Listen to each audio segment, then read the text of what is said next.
Another body has been recovered from the Beas River in Himachal Pradesh. With this, the death toll in the tragedy has risen now to 6. The hunt is on now for 18 students who are missing since the mishap on Sunday. Meanwhile, authorities are reducing the water levels at the Largi Dam to aid search operations. Meanwhile, bodies of 6 students have now been recovered. They are being flown to Hyderabad. At least 5 bodies that were recovered till last night have been flown to Hyderabad. Grieving relatives were at the airport to receive the bodies. A separate special flight carrying 24 students who survived the river tragedy, of which Suharsha was one, in Himachal Pradesh, also reached Hyderabad last night. The parents of the survivors heaved a sigh of relief after finding their loved ones safe and sound. The survivors recounted the horror and blamed the authorities for initiating the rescue operation very late. Some even claimed that no siren was sounded to alert the students. I tried to warn my friends instantly, but my voice got stuck, so I had to run to them. By the time I ran to them and tried to pull a few people out of the valley, the water level rose rapidly. I myself slipped, but I could come out somehow. And we did not hear any kind of warning or siren before the gates were being open. So the ambiguity over the existing guidelines which must be followed when releasing water from dams is an issue now that has been taken up by the Himachal Pradesh High Court. In fact, taking suo cognizance of the tragedy in which 24 students are feared to have drowned, the Himachal Pradesh High Court has issued a notice to the state government now demanding to know the protocol that exists to release excess water from dams. It has also asked the state government to put on record whether or not a siren was sounded on Sunday afternoon when unsuspecting students on a trip to Manali were washed away. So the High Court has now asked whether procedures are in place at Largi Dam to sound off a siren to warn off people who could be close to the dam, just like these students were, so that they can reach a safe point when excess water is released from the dam.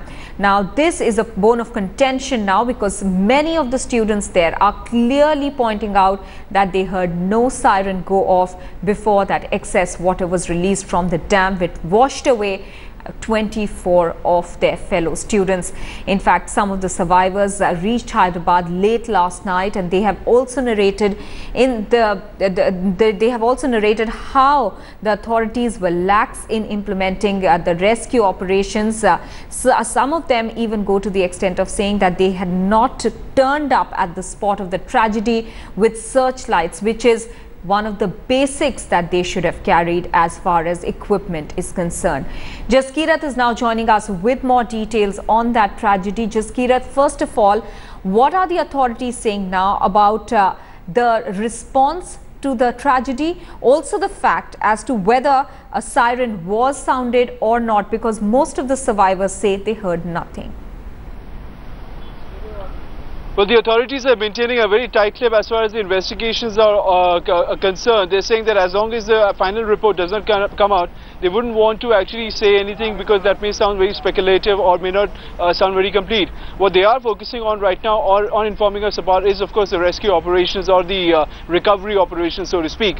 We are right now at the Pando Dam, which is about 15 to 20 kilometers downstream from the Thalot area, which is the place where the water actually was released from. So if I can just have my camera person pan across to give you a slight idea about this particular area. The authorities believe that this is the most likely place or a location where most of the bodies, if at all, would have arrived at because of flowing downstream.